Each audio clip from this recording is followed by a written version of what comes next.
Welcome everyone, this is Panic Needles and you're listening to LOTRO Players News, where we take a look at the latest news in LOTRO and here at LOTRO Players. And this week we have with us Terry Adwin, Hi. Sanswinda, Hello. Querendus, Hello, everyone. Calabathian, Hello, everybody. and Arendus. Hey, everybody. Hello there. And let us see what's happening in LOTRO this week, where we will begin with some release notes. Update 27.2.1. Tiny update. Yes. We'll begin with housing, where players under level 86 should no longer be ported away when entering the Rohan housing neighborhood gate. That's good to know. We don't want our kind here. What? Must be this tall. Yeah, must be this tall to enter into the neighborhood, yes. Property guards now work properly in Rohan neighborhoods. The quest Homesteads of Rohan now updates when visiting the exterior of the mead halls in neighborhoods. Thankfully. Good. That way you don't have to try to find a mead hall where someone was kind enough in order to open up their door to allow people inside to visit. Or find a way to kick in the door. Yes. I'm here to do a quest. Oh, but you're in my house. A housing broker's office can now be found in Breetown near the town hall. All housing brokers have set up shop there to provide home ownership to people across Middle Earth.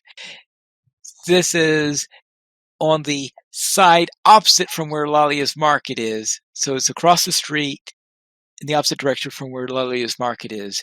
If you want to go and visit the broker's office, and you can find a broker for any of them, including the new housing neighborhoods. It's getting rather crowded in there. They should put like the vault and the auction house in there too, and give her some competition. They should just close Lolly. Well, one of the reasons why people go into Lolly isn't to shop, but the fact that she's right there by the pony, and she's got the auction and the vault keeper. So if they put them across the street instead, people will stop going to Lalia. Well, the VIPs are probably just clicking an item anyway.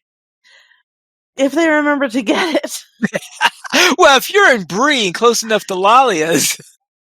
All I can say is until the housing brokers start selling ports that people could use to get to Bree through the housing broker's office, I think they're still going to be visiting Lalia. Oh, yes, I forgot about the port to Lalia's Market. Oh my gosh, Lalia she does not deserve to have her own shop after that stuff in the barrel. I have friends who don't even bother grinding the rep. They just get the item for Lalia. I always forget that Lalia has that port. Yeah, I never get it. And see, I just keep mailing all the task items to other alts until they all have the rep. I just keep trying to set campfires in the middle of Lalia's place so that maybe it'll burn down. No, I don't, but it would be nice. Okay, to rebuild Bree and Archit.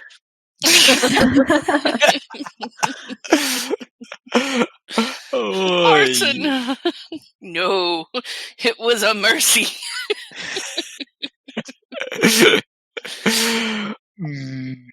Yeah. Anyway, I did go in and check today just to check out the broker's office to see what it was like. And yeah, it's a room with a bunch of housing brokers. Pretty much describes it. And they also fixed an issue where the housing and neighborhood music were overlapping in the cave at 8 Colt Road and at the tower on 3 Peak Way. There's a cave? Apparently, I had forgotten that there was a cave at 8 Colt Road. I guess it's an interior location. Yeah, it'd be an interior location for So that's the special place for a cold world, then, I guess.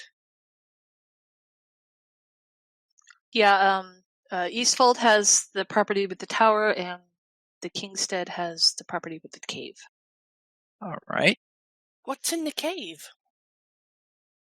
Housing Well, hooks? not much of anything, and not too much of anything until you put something in it. Like a hook- goblin? Because goblins live in caves.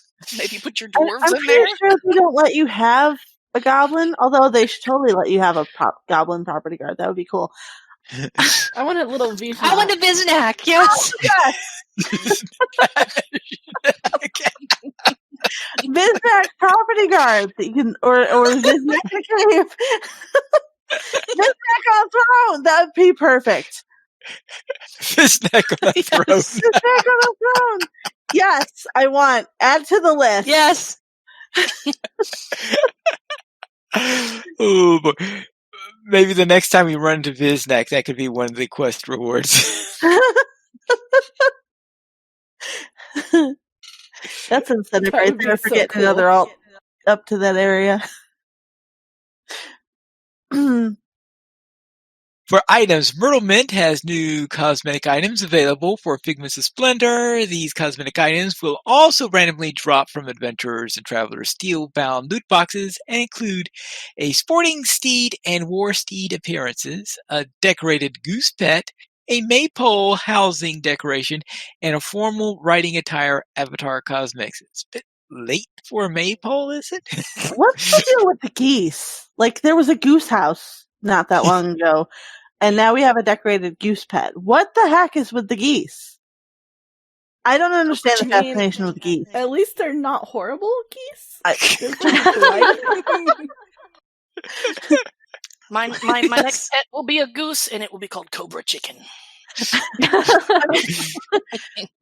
I mean, we have other foul pets that are not really foul, because swans normally are not really good tempered either, and all of the pet swans that we got are fine. That's But why he's Danger Chicken. well, yours is a kite. Kites are dangerous. If anybody's actually tried to fly a kite, they can be very dangerous. I'm talking about the actual little swan cosmetic pets. Terry has both of them. It gets you the honorary Swan Knight title.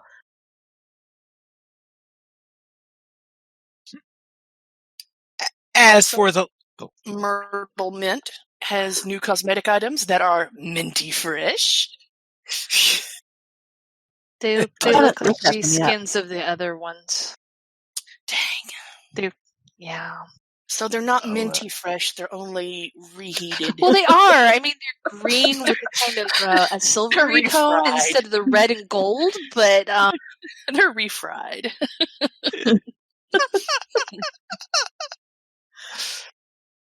For the legendary servers, though, I'll speak on this more in a moment after I read the original line, and that is the Helm's Deep Epic Battles are now available on legendary servers Honor and Ithil for characters 10 through 95. Upon entering an epic battle, characters will be scaled up to level 100, then return to their normal level when exiting the epic battle. Apparently, it didn't really work. Yeah, apparently there's still a bug because they closed it again. Yeah, they closed it as soon as they opened it up. I mean, they haven't really been forthcoming about why exactly they keep having to close it, but my money would be on, like, if I had any money, my money would be on that's the problem, is the scaling. Yeah, most likely, because scaling's always iffy anyway, though. Yes, and scaling on a server where you're scaling above level cap is even more iffy. Yeah. They got rid of the beetles, and now it's the crickets. Always a bug. Always a bug. Then, as for quests and adventure areas, Remahrant fixed several exploits in the Shelob encounter. Shelob's melee attack should be more responsive and feel a bit peppier. What? But her Who was complaining that this attack, man, it's not responsive. It's just so not peppy. It's not zesty enough, okay? We need some zest. Shelob needs it's a little zest. lethargic. Warm the room up. Give her a bug, okay? She Yeah. needs some energy. Yes. But her ladyship's damage output should remain roughly the same as it was prior to the update. Slightly increase the probability and frequency of heaving belly during the encounter. Ew. I know That sounds disgusting. well, yes, but considering is the chapter where disgusting. Samwise fights her, it's a most appropriate ability, unfortunately. And suppressed usage of several player skills during the encounter in line with other instances and raids. I can tell that it was someone from Mordor who wrote that because they called her her ladyship and capitalized it. We see you. We don't think we don't see you, evil people. Exposed. Ooh. And that's it for update 27.2.1, and we'll see when there's a 27.2.2 to Too many. really fix legendary server epic battles.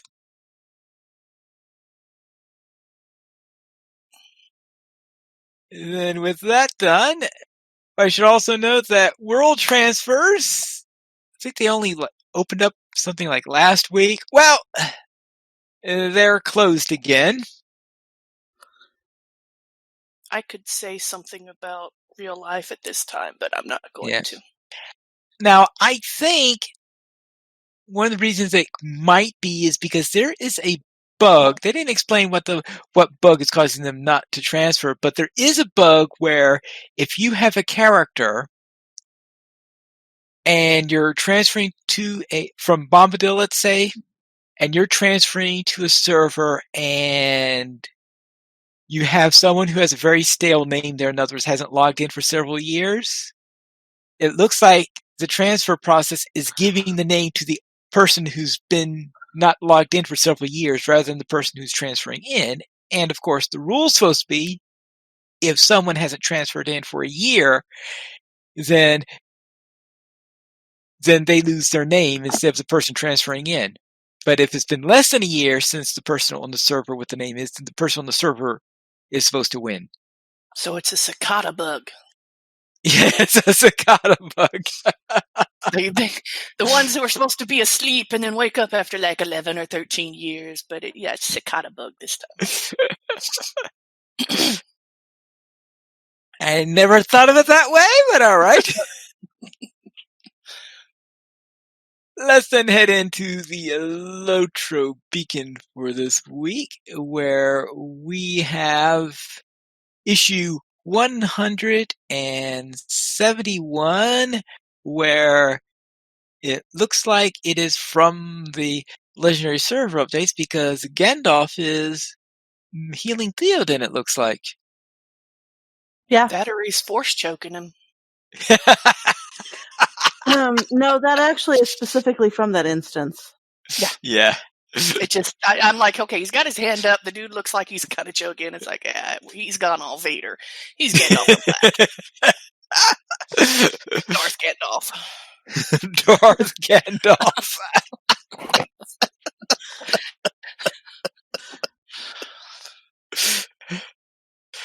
We meet again, King Theoden. Well, and also, if you notice in the background, Grima looks like somebody's stomped on him or something. And Gimli has this very self-satisfied look on his face. He really does. Like, Grima looks like he's been hit somewhere sensitive, and Gimli's got that look on his face. Well, Gimli's kind of right at that level just to punch him, right? That's right.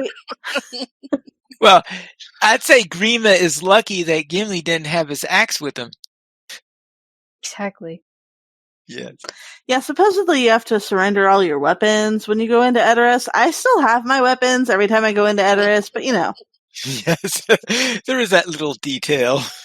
Yeah, you're fine. You're fine. Go on. We know you. They didn't take him away in the Isengard jail. I mean, I was very confused about that.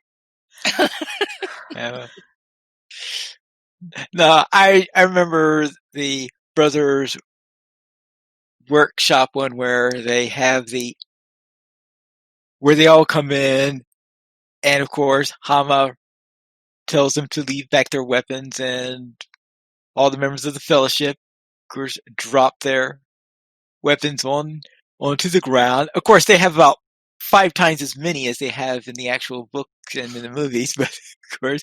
So after doing this, they ask for the staff, and Gandalf points at a sign that says "Staff Only."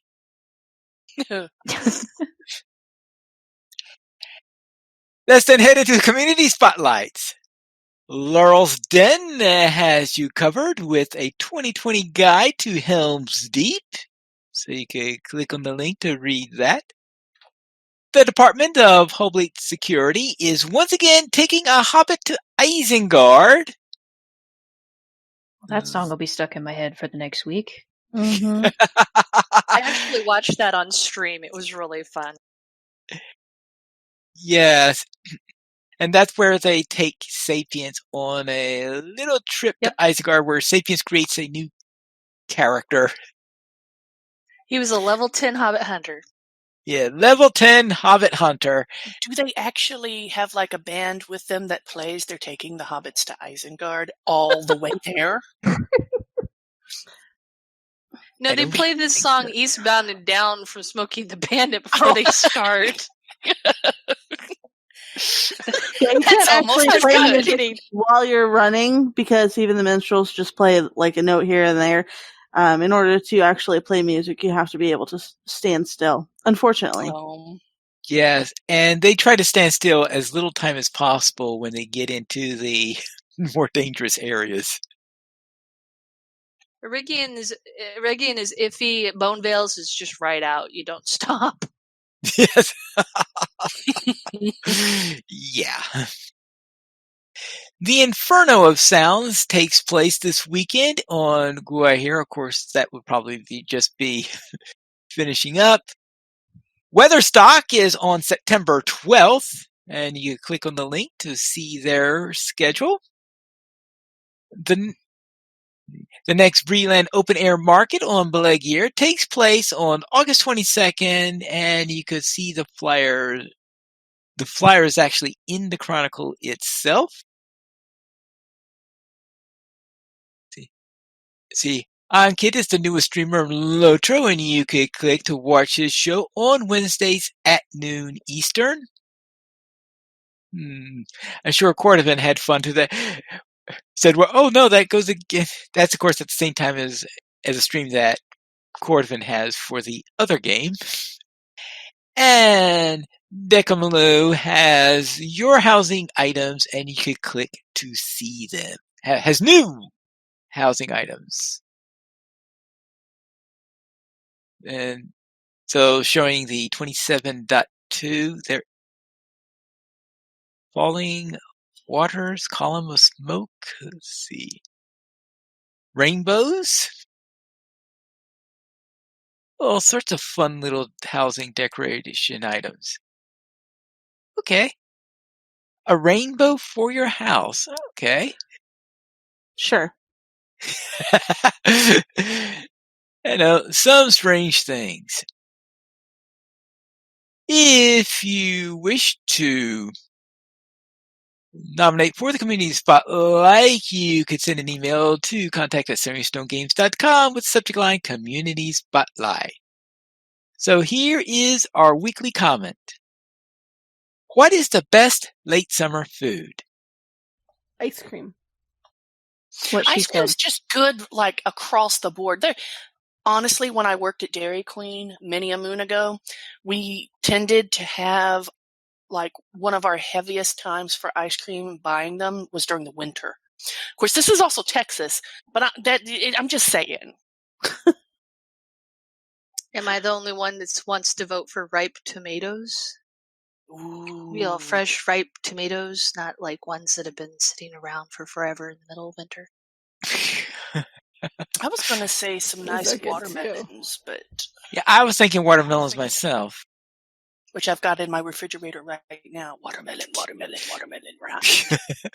I know, we got a whole bunch of summer squash downstairs. Summer squash is good. Almost time for Wait. the best corn, too. Mm. Ooh. Wait, what's the best corn? The freshly picked corn. Oh. Actually, some of it's ripe now. Best corn is freshly picked. Yes, but what kind? Freshly The picked? late summer corn. Sweet corn, probably. Yeah, it's ready to be picked. I haven't picked any because I don't have any to pick, but it's the best. Mary Rose agrees and says corn on the cob with melted butter.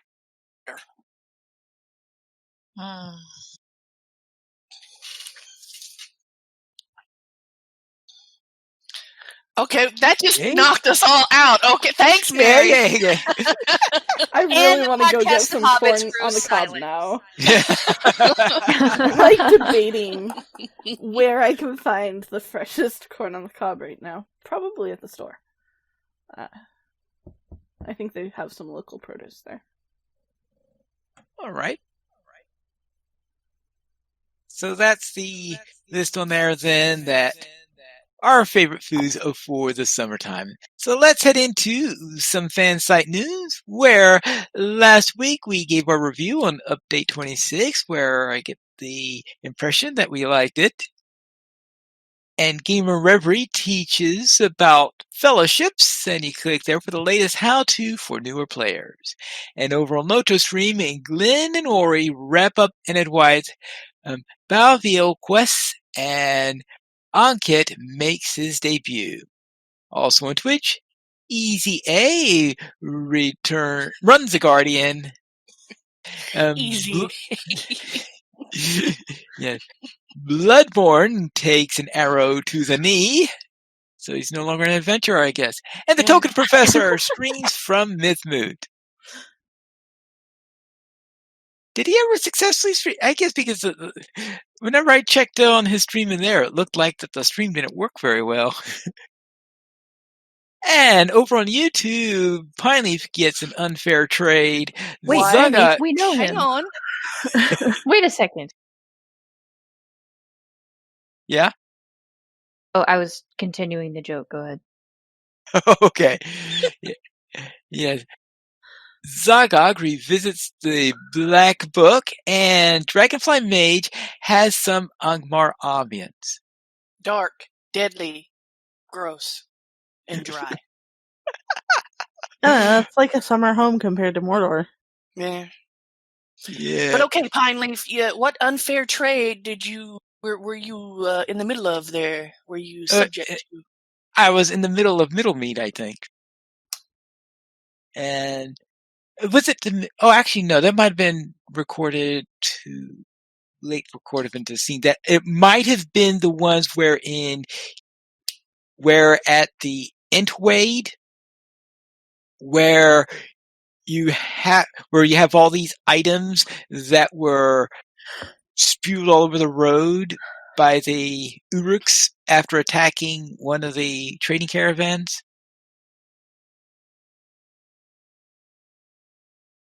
I vaguely remember this. You vaguely remember that, I've yeah. only been through it once in that area, so I vaguely remember it. But anyway, this Actually, this week's case has even more unfair trade because that's in Middlemead. In Middlemead, there's a lot of unfair trade. because I'm like, wait a minute. You have to try to remember which one. How many unfair trades have you had, Pineleaf? Well, Isengard bids 5. Yeah, there was also Isengard bids 5, which is also an unfair trade. True. But anything relating to Middlemead, there's either Entwade where they're talking about goods going to Middlemead, or of course the quest in Middlemead itself is all about unfair trade. I thought you meant like you were in a trade with another player, and you were like, "I'll have this legendary item," and they, and you gave them a legendary item, and they gave you like a silver coin or something. I'm like, what? What kind of unfair trade are we talking about? Okay, so we're talking about the systemic unfair trades in the game. Okay, I get it. Yes. Pineleaf doesn't typically interact with other people during his videos. Right. He's a loner, a rebel. He is a loner. Then let's head into our screenshot of the week, where a pool noodle on Crick Hollow matches botanically in our latest screenshot of the week. And you send your screenshots to contact@SandstoneGames.com. Cool noodle. Okay, yeah, I was just say adorable picture, adorable hobbit, awesome name. Mhm.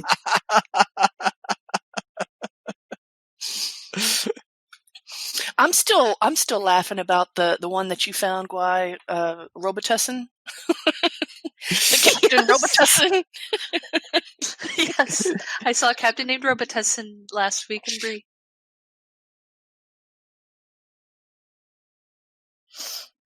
Let's then head into our store sales. And Terry, what's on sale this week?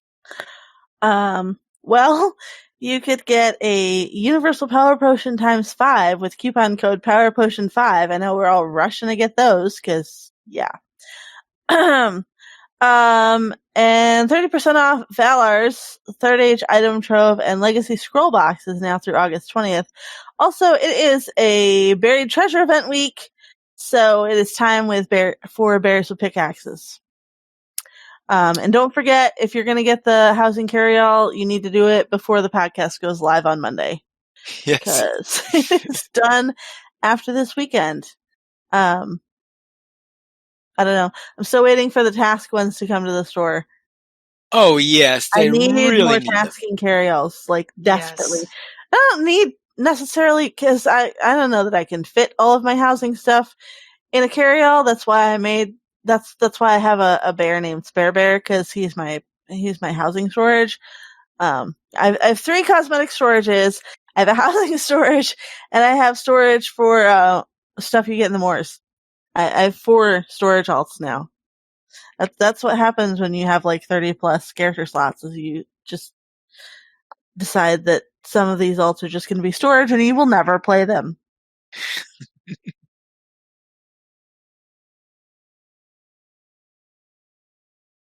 Then, Loach Players News this week is brought to us by Useless Hobbit Presents. Which apparently we've been getting a lot of this week. So this week, I got trolled because I've complained about the dwarf candles.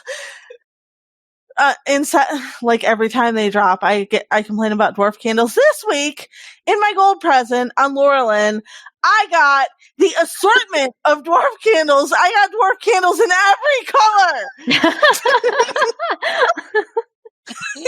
I cannot even tell you how upset I was when I got that present. It comes packaged in a little bundle, so I'm thinking, well, okay, how bad can it be? Maybe it'll just be a little box and you can pick a color and then you get like 50 of one color. That'll be next. That'll be the next thing I get.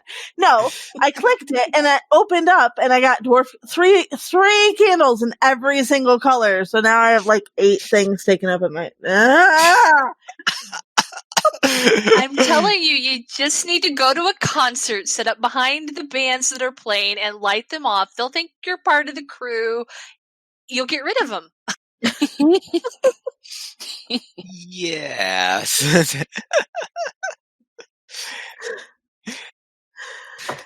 Yes, those crazy. I mean, between items are that there. and the combat run speed boosts, those just need to go away. Okay, so if I'm wrong and there are listeners who actually use those, please feel free to leave us comments so that we will know, because I do not think that anybody ever uses those combat run speed boosts. Ever. Because first of all, you have to be in combat in order to use them. So you have to know that you're going to need to use a run speed boost, and who is thinking about having to run while you're in combat? Nobody's thinking of that. And then, if you happen to remember that you have them in your inventory, you have no freaking clue where they are in your inventory. So you're frantically searching your back, trying to find this combat run speed boost, and by that point you're dead.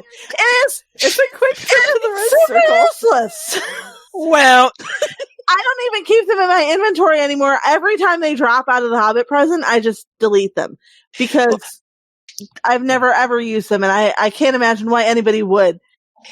Well, I keep trying to on my hunters, yeah, and it doesn't work. Well, yeah, hunters you won't be able to do it. Or if you got a pocket hunter, they wouldn't work, of course. But technically, you could use them out of combat. It's just that if you're a warden or you're with a hunter or No. anything It's like a that. combat run speed boost, and it only lasts for like 5 seconds. Yeah, that's the problem. I've It only used lasts for 5 seconds, which is why it's useless. It's pretty much I've useless used out it of combat. successfully on my minstrel, but then I lost it in my inventory bag somewhere. Yeah. Now, Mary Rose in the chat had said she never used them stupid feathered and combat boosts. Candle's nice for teaching noobs in raid. Please stand here, etc. But otherwise, no. I actually hadn't thought about that. If I could pawn my candles off on people who actually did raiding, that would be great. Unfortunately, I'm getting them on characters that, well, I just got that assortment on Laurelin, where I play solo on the rare occasion that I play that character. Like, I never group with anybody ever. Yeah. Wait just that a is minute. that. I have my. You need to group with me on I'm not Laurelin. going to be using dwarf candles to tell you to please stand here. I'm going to be using voice chat to say, please stand here. But not in-game voice. Yeah. No, Yeah, not not in-game in-game voice. In-game Yeah. voice. Yeah, sucks. but Sam did And then- mention that Gandalf also had dwarf candles at the wedding, and I was about to say, let's use dwarf candles. Yes. And then, power potions. Yeah, there are those things too. Well, actually, I would say that if you are in one of those instances where you run into high level 130 level instances that have So power sapping diseases in there. you're saying, like, if you're running deep barrows, okay, do they work when you're in combat?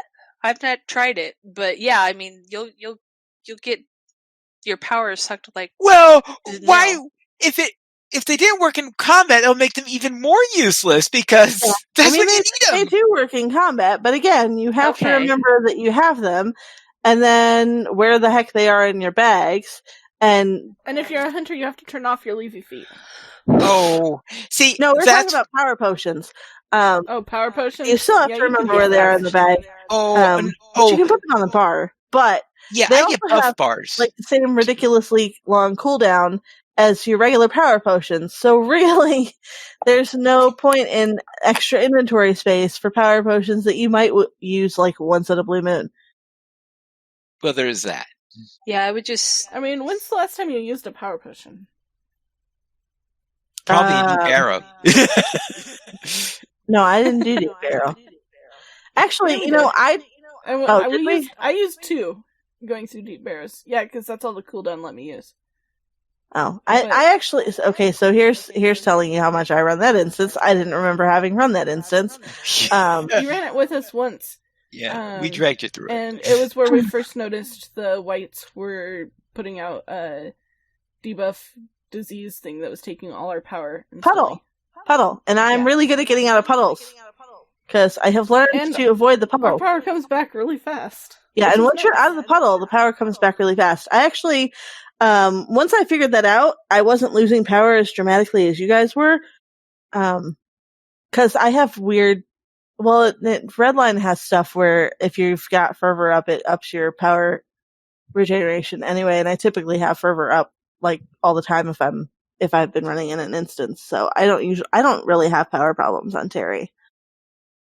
I was mostly just excited to have a reason to use my power potion so that it wouldn't still be in my inventory. Because when I made myself my morale potions, I made a bunch of power potions too.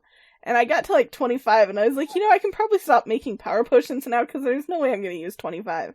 And so then I'd been running around with 25 power potions unused in my backpack. Well, since like Ironfold. I think I changed them out at Ironfold where I got rid of like 50 Doomfold ones and I traded them for like 25 Ironfold ones. Those were the ones that were still in my inventory going through the Deep Barrow. And I used 2 of them. Yeah. I have 23. I didn't change them out when I made the newest essences. I would have to log in Terry and check, but I'm pretty sure she actually has a full stack of power potions because I don't use them. I also have the champion skill that lets me get my power back, so there's that.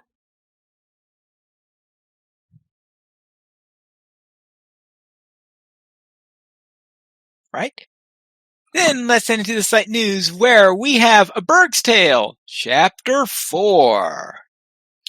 Indeed. I'm going to start off by saying that it's kind of a part 1, and I'm going to finish off part 2 because I decided, since he's going into the barrows, I actually asked the group. I was like, what's kind of the most interesting, like side quest other than, the epic that, happens in the barrows, so I could touch on that. And apparently it was the Wandering Shade. Wait. Other than Lalia, because he would just stab her, is Yes. actually what the question is actually how the question was phrased. Yes, other than Lalia, because he would have either stabbed her or left her to the whites. Because he's not playing that kind of crap, okay? He's a good person, but there is a limit to his patience with stupidity, okay? And she exceeds the limitations of his patience, okay? So, other than Lalia, what was kind of, one of the side quests? And it was the Wandering Shade. So, Chapter 4 is long, I warn you guys. And Chapter 5, he'll actually finish up the Wandering Shade with the Bone Man and going back to Bree. But Chapter 4 is full of prime Morkandir snark. It is grade A sarcasm from this guy, and anyone who has done these quests can probably understand where he's coming from on a spiritual level.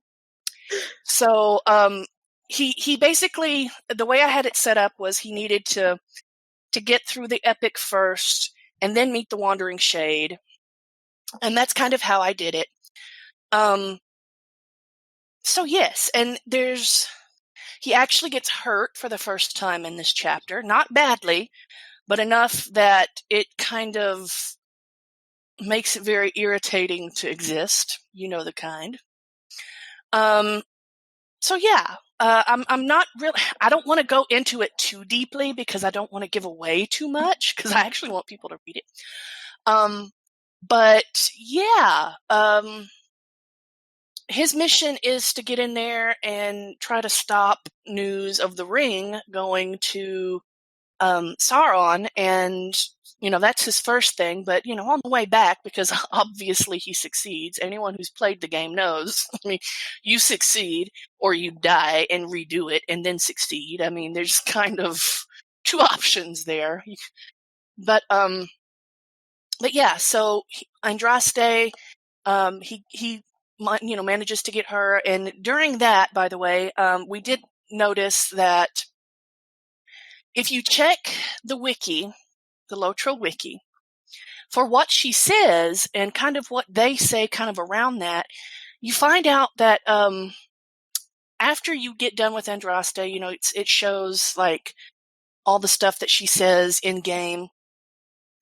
And then afterwards, it's like, oh, and the only thing you got from her before she died was that the Lord of the Nazgul was going to Othrongroth, yada yada. And it's like, you look right above and go, no, she didn't. She said nothing of the kind.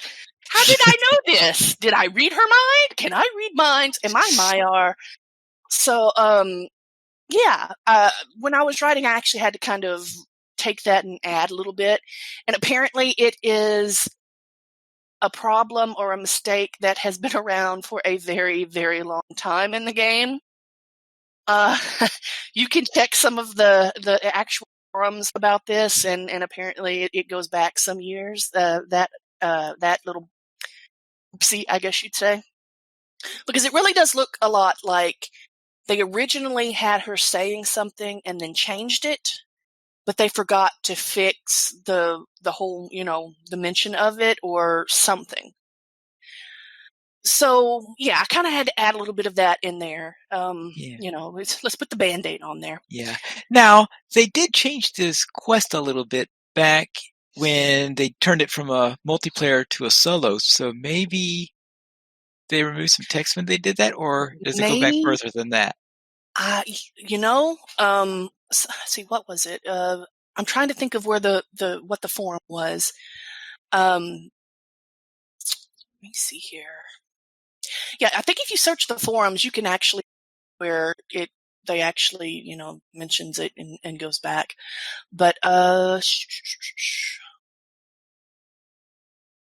also had to ask our friend Gray Master, actually the group, what are some nice Tolkien-esque insults? Because I really want to call this dude Bonehead, but I don't think that's an actual. I don't think that exists in the Tolkien. And I got a link to Tolkien's best insults, by the way. So that was really interesting. And I actually wound up kind of using one or two, so it was good. But let's see here. Yeah, if it was redone, the whole quest thing there, talking it was a long time ago.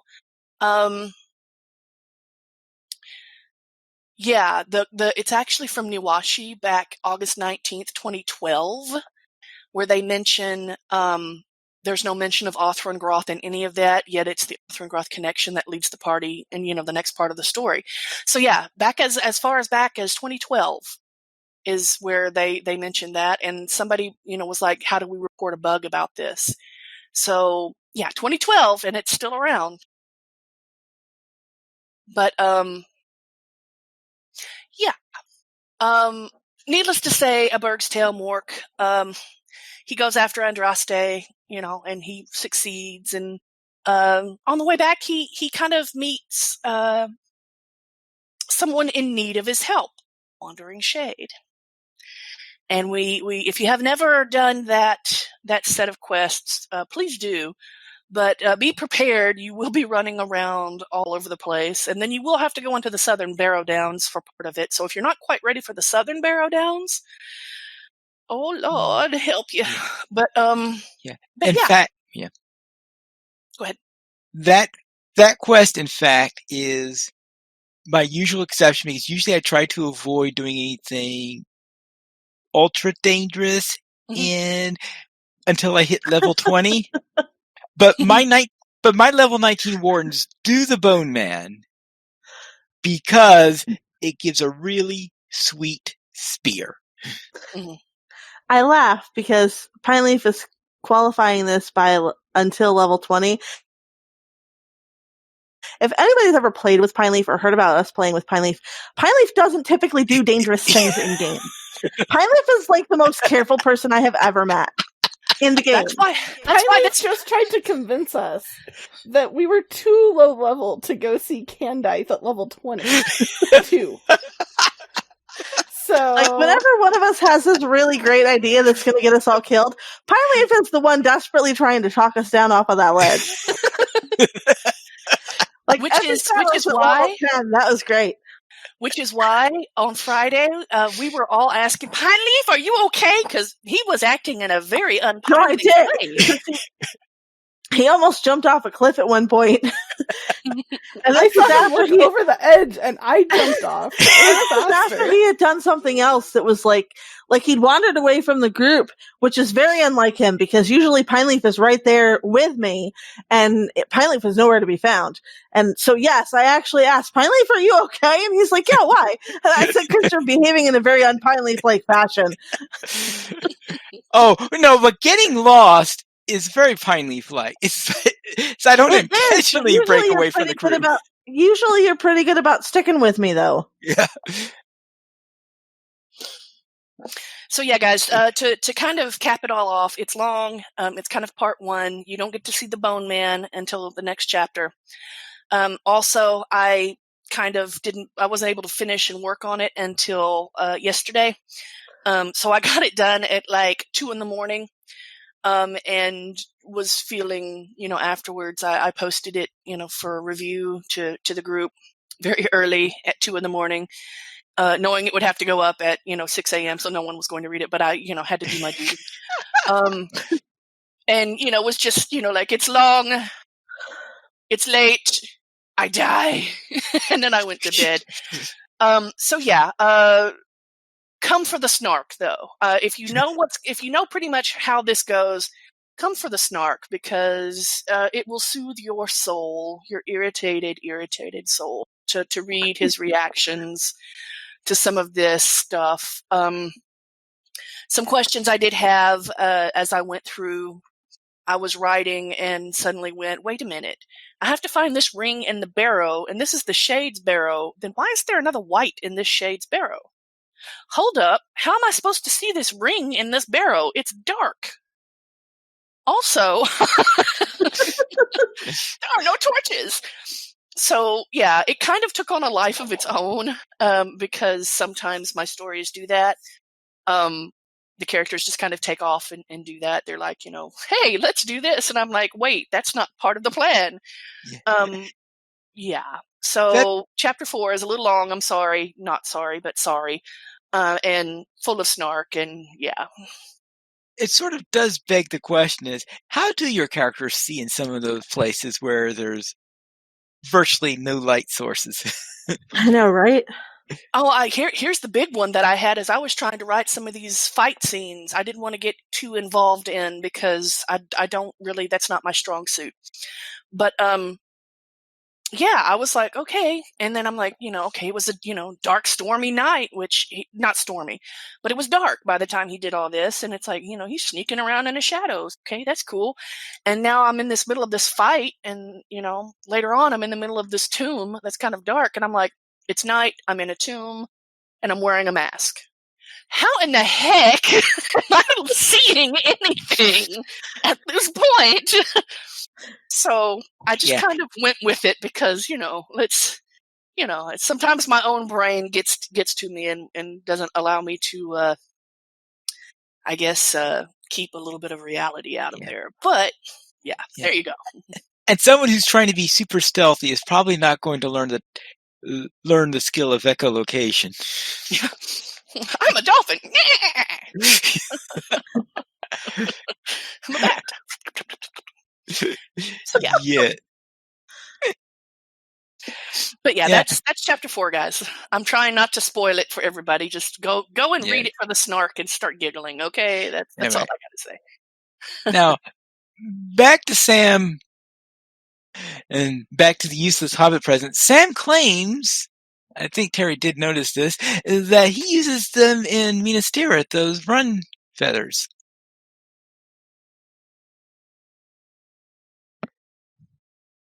Which I don't use them because I just delete them when they drop.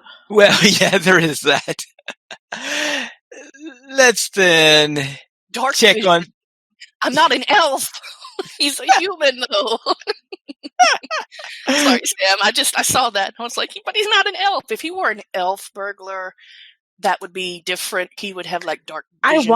I wanted high elf burglars so bad. They didn't give us high elf burglars, but we got stout axe burglars, so it's okay.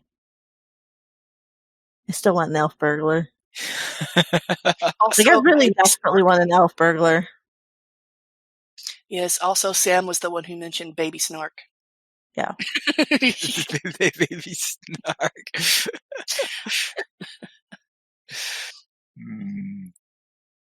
Let's then head into our pick of the week. And Terry, it sounds like you found another nice cosmetic.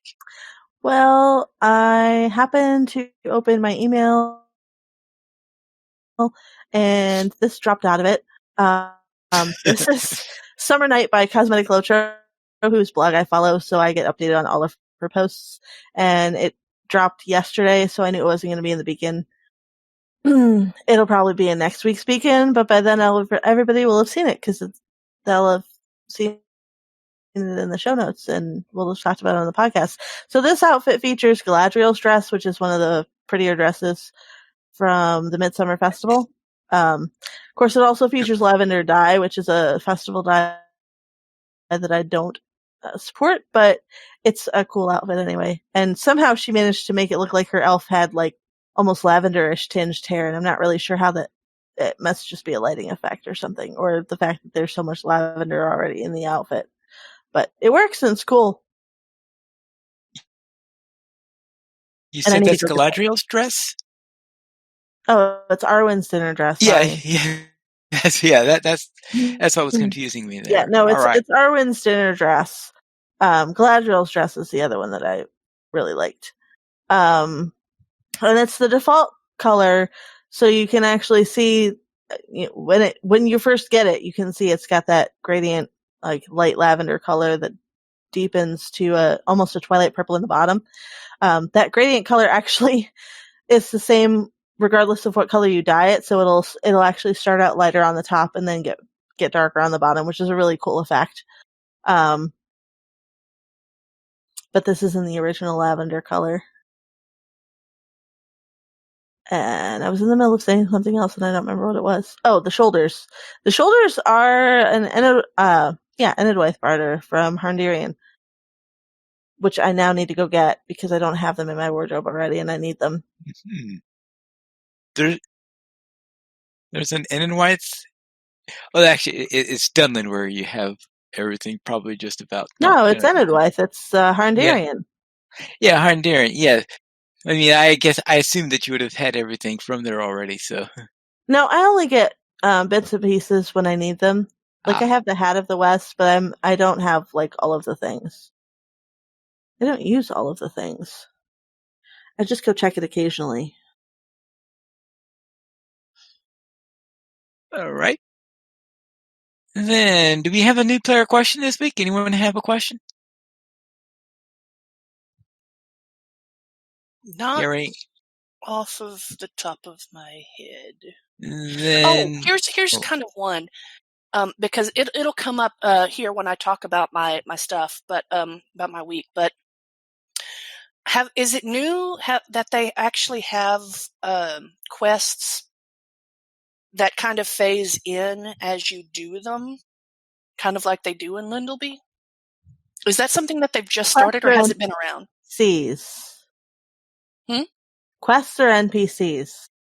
NPCs or anything like that. I mean, that they just kind of phase in. As you do them. Actually a fairly newish mechanic. They didn't have it prior to some of the Isengard stuff. Actually, was when they first talked, and I only know that it's a newish thing because I remember one of the devs talking about it during a community stream. Back when Freelon was community manager. So I mean, it's a fairly long time ago, so it's not new, but it's new compared to like the beginning of the game. It actually, you start seeing stuff phase in volume 3.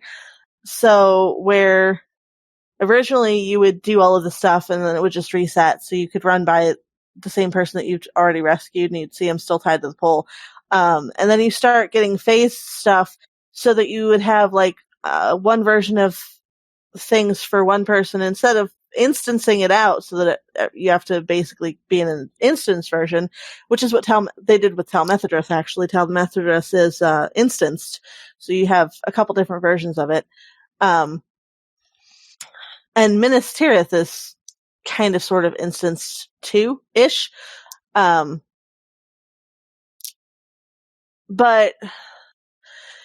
instead of doing that on a bigger scale, they've got it so that you can actually have just a phase where what you see is different from what somebody else sees. It's most notable in Enidwaith and Lanuk. If you've been up to Nars Peak and you've talked to Coronir, and whether or not you pick up the next chapter. Because you can pick up the next chapter independent of where you are on previous chapters. So you can go up and talk to him for the chapter that you're on. But if you happen to pick up the next chapter, you basically end up with 2 Halberads because you've got Halberad for where he is in one chapter versus Halberad where he needs to be for the next chapters in 2 different spots. Double the fun. Except if you're running with somebody who doesn't have that next chapter yet, they will only see the one version of Halberad. That is one of those. There's some other stuff that's phased too. I don't like there's 2 different entrances into Dunlin. There's the Bone Vales, and then there's the other one that what is it, Trimmed Ring. Anyway, if you go the other way by the Stag Clan, that is also phased because of there are events that happen around that stuff that phases things. 2 different, so you could go through it one way and it'll look totally different for somebody else who's gone through it a different way, which is actually really cool. But yes, Starkmore, I think, is another area that gets phased. Sam says, when we see someone interacting with empty air, that person is just in another phase. Yeah, pretty Yeah. much. Are you saying that invisible friends are a phase that we go through? Not Yes. a phase, Mom. So it's kind of funny because depending on where people are at in various quest chains, you can enter in a group where you're like, what are you doing? I'm talking to so-and-so who's right here. I'm like, okay, they're not there for me. Either because you haven't done the thing to have them be there, or you've already done the thing, which means they don't need to be there anymore. Yeah, one of the funny ones is in Bingo, when they were doing Bingo Boffin and going through Langhold, they had to have him have different lines because there are two different phases for Langhold, depending Yeah. on where you're at on. And they had to have one where you're there when everything is really nice and the other one when it's not so nice. Yeah. Yeah, Langhold is another one. Because that's not instance. That's on the landscape and it's just phased. It's Sure, really we could have seen it interesting. in better days. It's really kind of interesting the way that works for everybody. And it's the reason why you don't see it in the older areas is because it has to do with newer technology that they didn't really discover until like Volume 3 and later Right. was coming out. The other thing that ends up being kind of part of phasing, but not really exactly, is naming.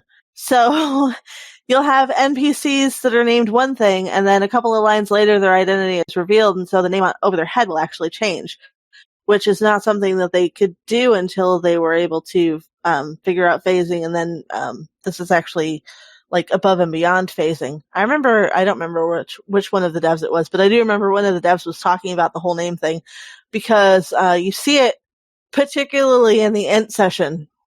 Yeah. And I remember it being a really big deal at the time. And so that was a long time ago.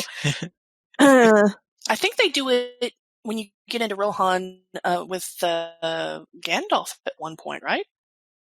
No, because that's not in the same conversation. I'm talking about like in the same instance. instance. Okay. In the same instance, names will change. Okay.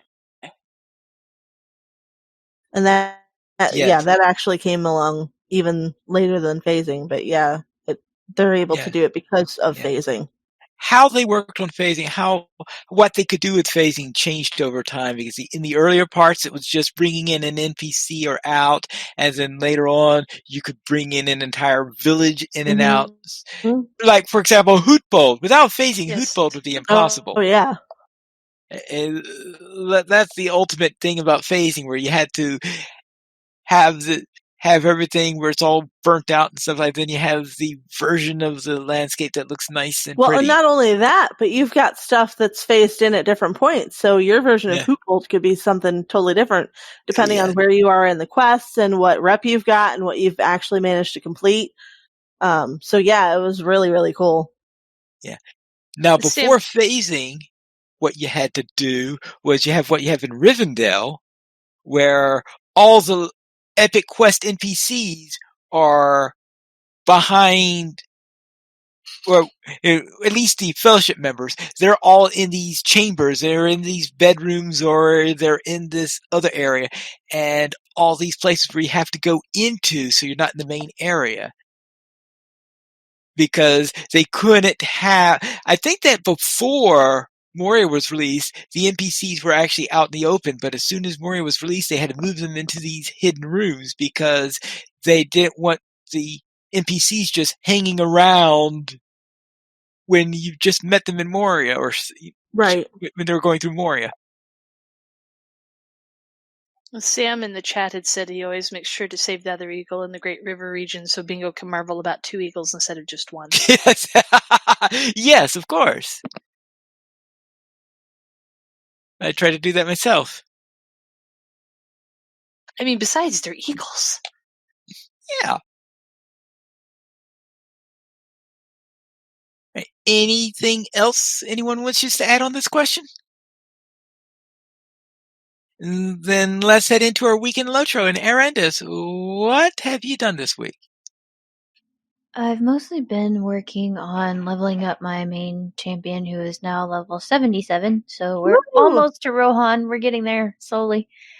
First of all, just gonna lay this out there. No comments. I am not taking any criticism on this. Lou Brennan is a son of a hamster. Enough said. We're just going with that. I knew it was coming, and it still hurt. So thanks for that, Lotro. The prisoner of I know, right? The prisoner of Isengard segments of the epic story were amazing. I went through those for the first time. They were super awesome. I took a lot of screenshots and might have to go through them all. Do what? Selfie. Selfies I know, for right? time, I'm telling you. Exactly. I was messaging the group in Discord while I was going through this, and they were laughing at me for all of the screenshots and things I was doing. So, but it was pretty fun, and I really enjoyed that segment. Isn't it nice of them to let you keep your weapons so that when those Uruks attack you, you can kill them and then run super fast?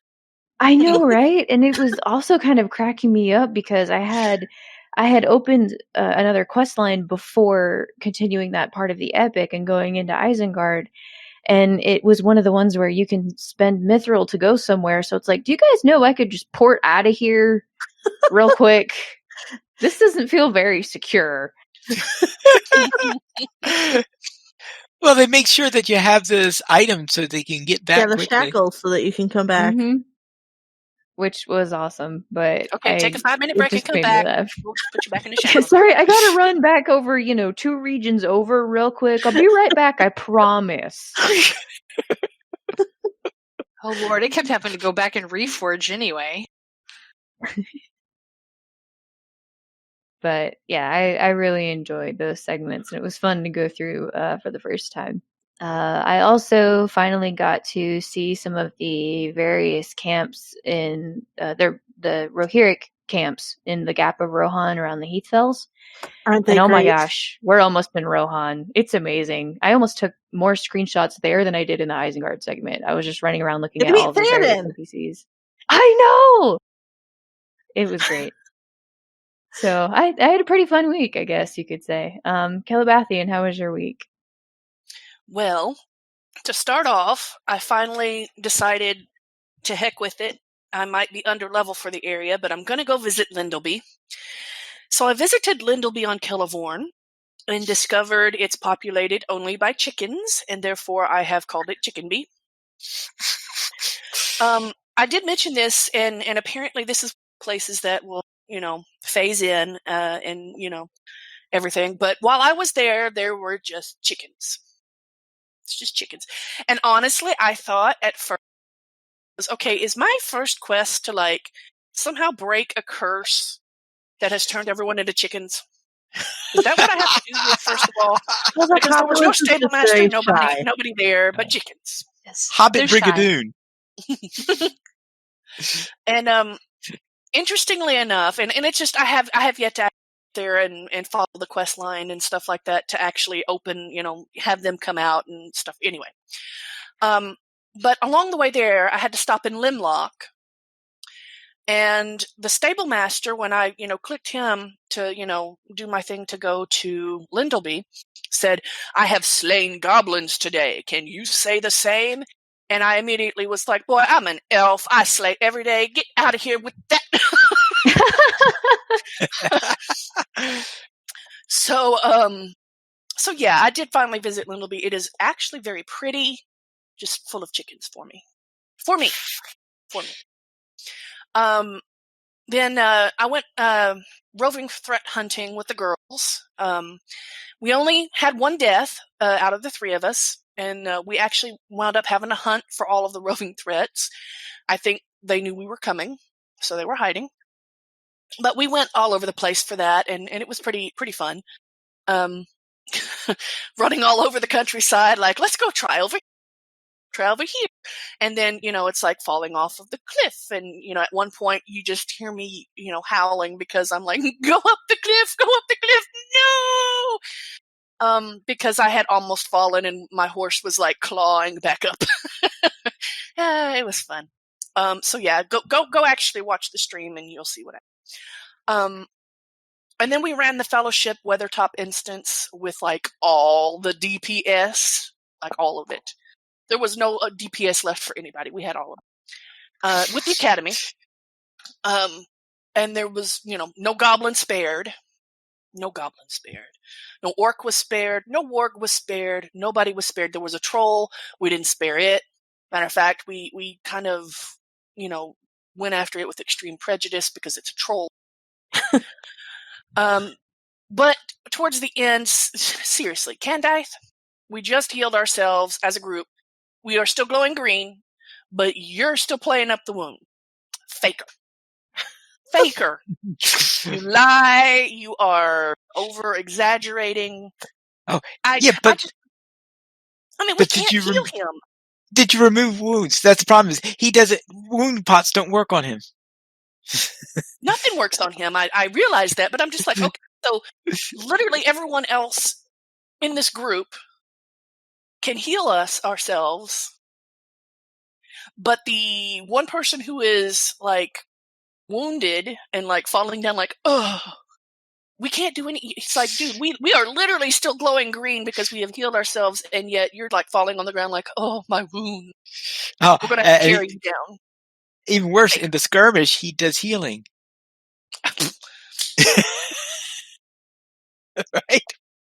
Candace, you're a faker. You're a fake. We don't like liars around here. Guarendis, how about you? How was your week? Well, speaking of that roving threat hunting, yeah, I discovered that I'm still not a tank. I'm a hunter. I feel bad because I always kind of make jokes about Legolas in the epic about, oh, I'm going to have to go tank for Legolas because he can't tank. Well, I can't either, really. Although, in all fairness, the only thing that really got me was Rotspittle, and he gets the best of us regardless of our level. And I was the only one that went. He just got one too many puffs on me, I think. But I think we did really well otherwise. My Hobbit Yeoman is a hunter who decided to leave Bree, finally. She's level 53 now.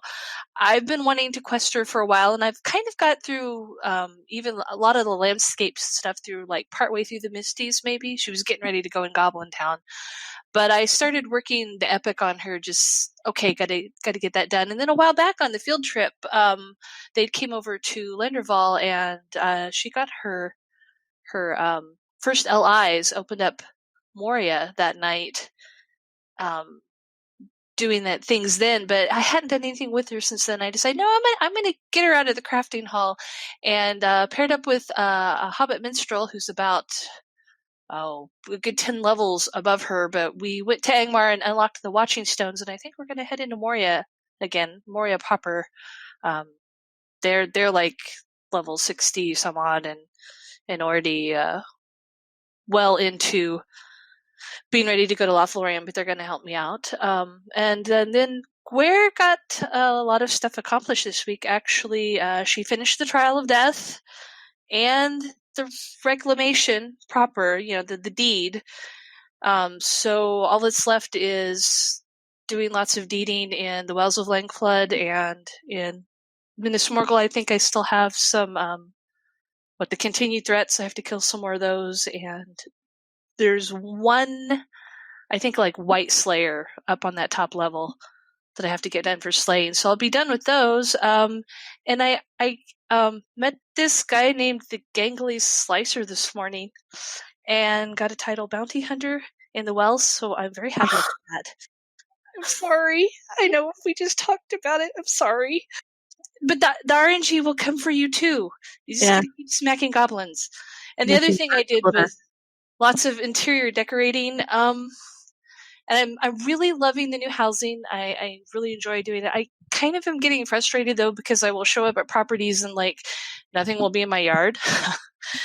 Or nothing will be inside and things will be in the yard, and I have to relog each time. It's very frustrating. So I hope that they fix that sometime soon, because otherwise I'm really loving the new properties and still having fun decorating.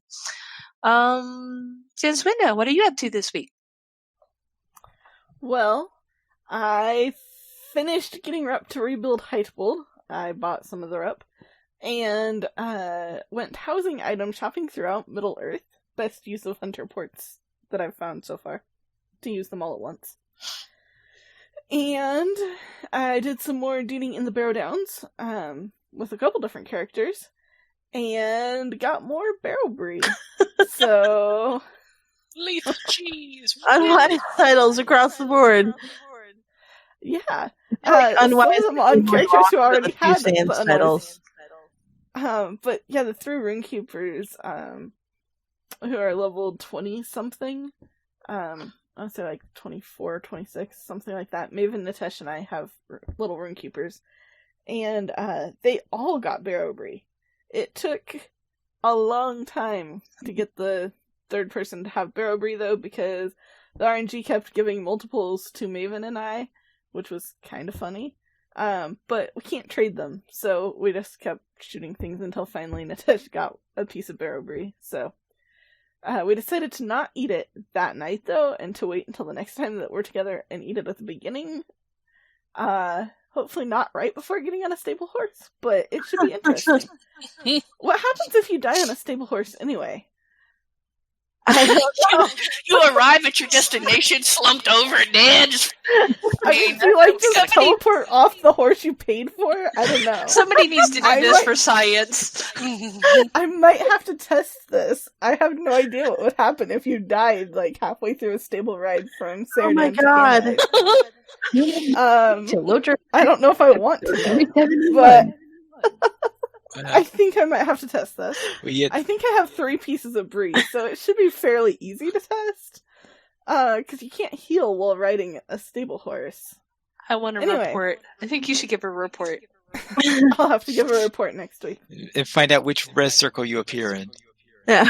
Right? Or is it impossible to die while on a stable horse? Can you find like a 20-minute stable ride? I don't know. It's probably From the not Shire impossible to to die on a Lord stable horse. thing. Right from Hobbiton debris. There you go. So there's that, and then I worked on plugging the holes in armor for my 2 level capped characters, Amalur and Sinzwinda. They had lots of essence slots between them, and Amalura had better armor, so she had more essence slots. And I finally got enough decent essences to plug in them, and their stats are okay. So, yeah, that's good. But I don't think I want any raid armor, because then I have to come up with essence removal scrolls and start over. So, yeah, there's that. But I think they are now in better shape and can do group content at tier 1, hopefully. Mary, Still need a little bit more work on the relics, because I have not had good luck with the RNG in the instances. But Mary Rose has a report that in Brie homesteads with Brie cheese, you land near Staddle. She learned that the hard way. interesting. From the Brie homestead, you go all the way to Staddle. Ouch. Well, the Brie I'm gonna have homesteads to are do some like between experiments. Brie and the Lowlands, so yeah, the closest red circle would be in Saddle. 'Cause I mean, that's the one. Rivendell has an ominous red circle, but you pretty much can't die there very easily. So maybe homesteads need... No, red circles and homesteads would just be really creepy. Anyway, Whoops, she fell off of the cliff near the waterfall in the Brie homesteads. Yeah. Right? But they'd have a lot of trouble instituting it, though, also, because the algorithm has to figure out, alright, which version of it and stuff like that. And, it could put it right outside by where the broker is, like in the Brie. yeah, it'd be just Got a outside the little tent homestead. outside. Yeah. Anyway, that was my week. How was your week, Terry? Well, Axley and friends finally got to Dunland. Since we've finished all of the new content on Terry Admin and Company, we hauled out Axley and friends, who are level 71 and up. Not getting worst though until we reach it in the epic, so we're focusing on the epic. That's how I keep Sanswinda on task. As I tell her she can't have a war scene until we get there. But No. So yeah, we're zooming through the epic because we were just at the end of the session plays, and we actually accomplished a lot. I'm surprised. It's funny because I normally do all of that stuff solo, so I hadn't realized how much of that stuff is Fellowship instance. And then you get to Dunland, and they shut you down into a solo-only instance to help the Stag Clan village. Whatever. We didn't help Stag Clan village beyond that initial instance because focusing on the epic story because we want to get the heck out of Dunland. So they're already in Galtrev instead of still helping people because we're not going to play with politics like the Rangers want us to. We're just going to focus on epic story, and that should get us to and through Isengard fairly quickly. The single exception to that is going to be like right after Isengard, where you have to stumble through or maybe it's right before Tel Methadras. When you stumble on the Grey Company and the woods just before getting shipped off to Isengard, because you kind of really can't go back and do that area if you haven't already done that area. Like you can't start it and then drop it and then pick up later because it's weird, the quest progression there. So that's like the one place we're going to help people, and that'll be it. My Laurelin Teriadwin did a few quests around Stoke, but still isn't ready to move on from Stoke just yet. And I haven't gotten to the ferreting out the traitor in Stoke yet either. I know that's coming because the last character who went through it was Sarissa? Not that long ago, actually, despite the fact that it's been a while, but it's enough that I remember having done it fairly recently, so I'm in no hurry to really move around there. My Laurelin Terry is a yeoman, so I realized she was carrying around level 70 something food, and she's level 96, so I stopped and did brief crafting pass because she has a carryall. And when I say brief crafting pass, I mean I didn't even make full stacks of 50 superior things. So yay me. Because that's usually how my crafting passes go, is I'm making multiple 50 stacks of superior things. Yeah, don't judge me. This is why I don't do crafting, because when I do crafting, it has to be perfect and it takes forever. Although with the VIP crafting thingy, which makes crafting take less time, it takes half of forever now. Yeah, so it didn't take me forever, it took me half of forever. And then I ran with the field trip through retaking Weathertop and trying to remember how to RK, because I play Runekeeper with that group, and it's been a while since I played a Runekeeper with a group. I'm still getting used to, because my other Runekeeper that's at level 10 whatever I left Lashillian at, she ran mostly healing because I was healing Sans when Sans was catching up to Terry, like pre-Minas Tirith. So I know the Runekeeper healing. I've got that down in a group. However, I'm trying to learn, and her other stance was fire, which is a lot of you stand around and wait for stuff to happen because you've got inductions and you can't move. So this other Runekeeper I actually made to do Yellow Line, to learn Yellow Line, and I'm still really adjusting to the fact that you have despite the fact that it's a ranged class, you really don't have a lot of range on your lightning skills, and it's very disconcerting because I'm used to Runekeepers have range. Runekeepers have range in red. Runekeepers have range in blue. They don't have much range in yellow, and it's very strange being not quite in the melee, but not quite out of the melee, and being a light armor character. I feel way more vulnerable and squishy on a Yellow Line Runekeeper than I do on a Burglar, which is medium armor squishy. But I don't feel terrifically squishy with that particular group because we run with a high elf captain. So it's a lot of yelling. It's a lot of yelling, and I actually feel totally safe as long as I stand behind the captain. See, there's a reason why Zot dances around and is glad that Prancerella is there. I guess. I hadn't really noticed that Zot was doing a lot of moving around, but Well, and it's weird for me because I don't typically run around in combat. Like I don't use a lot of movement keys. Yep. Which So is that's why lucky that the typist was a hunter in a different life because Yeah, well, she knows see- how to kite. that's the thing is, as a hunter, I never got the hang of blue line because I can't kite worth a damn because I don't move in combat. The only reason I get some movement in combat and Terry is because I cheat and I use enable movement assistance in combat, so the game moves me while I'm using my skills. So I don't actually move myself when Terry moves in combat. It's actually the game tugging me along with the NPC that's running away from me. I don't typically do that. The only character that manages to sometimes, when I remember to do it, move in combat is my burglar. Only because I learned really quickly to, when we were going up to the enemy and charging, I wanted to run through the guy so that I could be on the other side when the guardian was taunting him. Which that got a little awkward because until I figured out that that's what I needed to do, the Guardian had figured out that that's what I wasn't doing, so he was actually trying to turn him.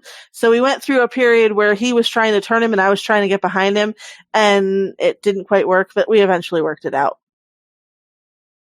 Learning curves and working with groups. When you actually remember that your character does better damage when they stand behind somebody and stab. So basically, you're saying that you would just go in circles? we were. It actually was kind of funny. If something lasted for longer than 30 seconds, which it typically didn't because that group also had Runekeeper, Loremaster, Captain, and Minstrel. In Glowy Hands, stuff didn't typically last long enough for us to run in circles. But yeah, there were the occasional, and they're on stream because I know a lot of that got streamed. So it's archived somewhere on Carvet Log Splitter's Twitch channel. The running in circles of the trying to get the mob facing the right way. It's pretty hilarious. Not as funny as the Carndoom Day Spa, because that's still like the high point of Cersei's grouping career. When not to pop a fellowship instance. Yeah. So that was my week. Pineleaf, how about you? I'll begin with my warden on Honor, where I was attempting to speed along an evacuation of Adorast, trying to get things moved along as smoothly as possible, and I was told, okay, we got these brothers who are arguing with each other. We've been arguing with each other for the last, I don't know how many years, but apparently long enough so that an ex-girlfriend of one of them got married, had several children, and her husband died. And all those children have grown up since then. So it's been a pretty long time that they've been arguing with each other.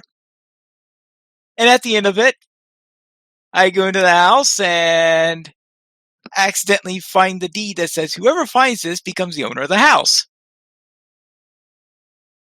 We start out the day fine. I'm trying to evacuate people, and I wind up owning a new house. Well, that's one way to get him out of town, I guess. Yeah, that's the one way to get them out of town. I own your house. Get out of here. Yes. Once that happens, I thought that this thing landing into me was the perfect time for me to do the homesteads for Kingstead, because I had not yet done the quest talking about the homesteads and the like. So I thought, all right, I'm trying to convince the brokers. So I decided to play this as if I were attempting to convince the brokers that it is time to evacuate. And of course, what they're trying to do is to try to sell me a house. So I go through this, okay, fine, I'll humor them, I'll tour the neighborhoods, and so I go through the tour of the neighborhood. Now, you gotta remember, I'm doing this for one of my episodes. So I'm going around, touring the neighborhoods, and, of course, eventually run into the one in the East Fold, the one with the tower. So I go there after the tour and all this, after touring everything. I come back to them and says, all right, well, which one do you want to buy? Of course, is what she says. It says, look, I'm trying to evacuate there. But I do have one question, though. Does the tower come with the house? So I'm trying to evacuate people, and now I own 2 houses in Rohan. Okay, one of them is only storyline, but so I now have the right. So I bought a Rohan house then, and Sam because says Pineleaf the landlord. yeah, Pineleaf the landlord, yes. And of course, I wasn't planning on doing this until this came up in the story and the whole thing. So I wasn't thinking of buying a house in there. So I didn't really plan in advance. Like wait until there was a mithril sale to stock up on mithril coins. So I had to pay full price for the mithril coins. But I did have plenty of points stashed up, so I did manage it. But now I have a house in Rohan where I could play around with that one. And it's the one with the Gondorian Tower in it. So Pine, if you did create a character that was a landlord, would you call it Pine Lord?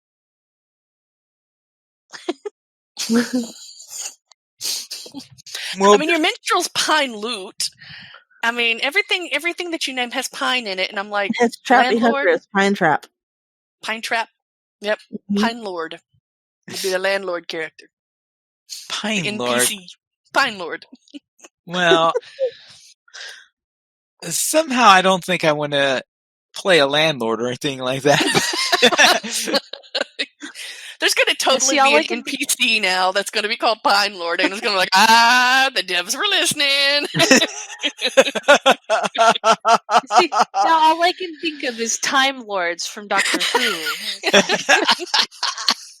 The tower is like a TARDIS. Yeah, it looks like a TARDIS. It's bigger on the inside than on the outside. And he happens to be a doctor, so he's actually Dr. Pine Lord.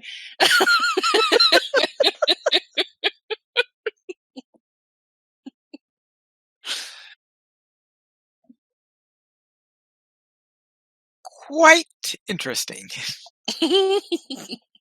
Then, during the field trip, we headed out into the Lone Lands, where, of course, we had to, in trying to emphasize the epic, of course, but there was no way we were going to go through that region near Oscaruth without taking care of Sanswinda's favorite 8-legged friends.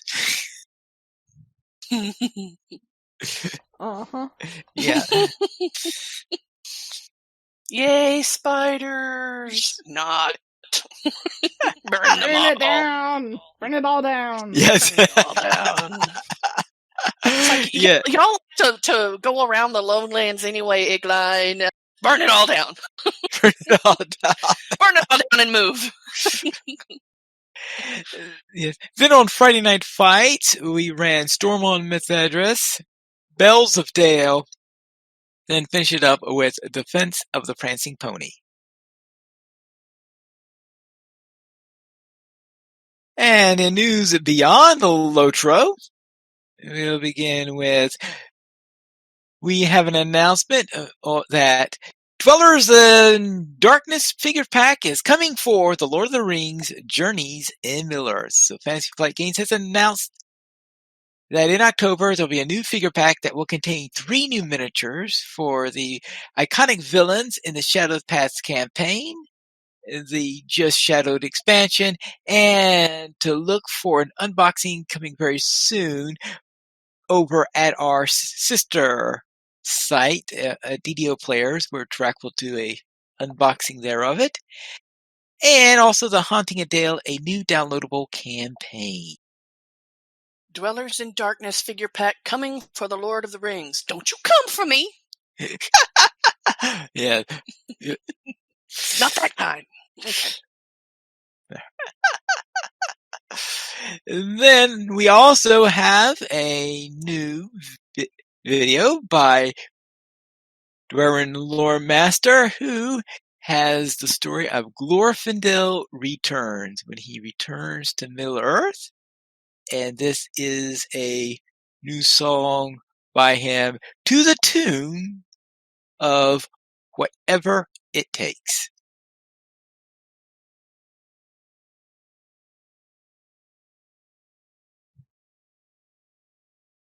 We currently have 14 supporters on Patreon, and if you'd like to join this illustrious raid of players and help support LOTRO players, simply go to the donations page where you can support the Players Alliance on Patreon.